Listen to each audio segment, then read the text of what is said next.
കവിത മന്ദാരം. രചന മഹ്മൂദ് ആദവനാട്. ഹിജാസ് വിജനമാണ്.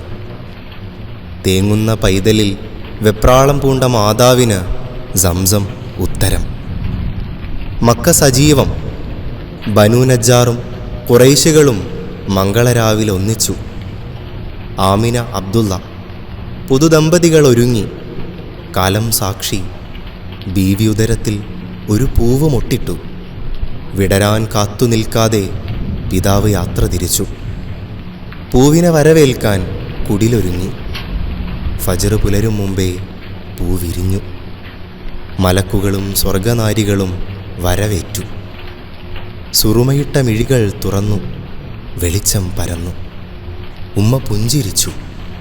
വസന്തരാവിൽ വിരിഞ്ഞ മന്ദാരത്തിൻ്റെ ഗന്ധം മക്കയാകെ പരന്നു. അല്ല, ലോകമാകെ പരന്നു.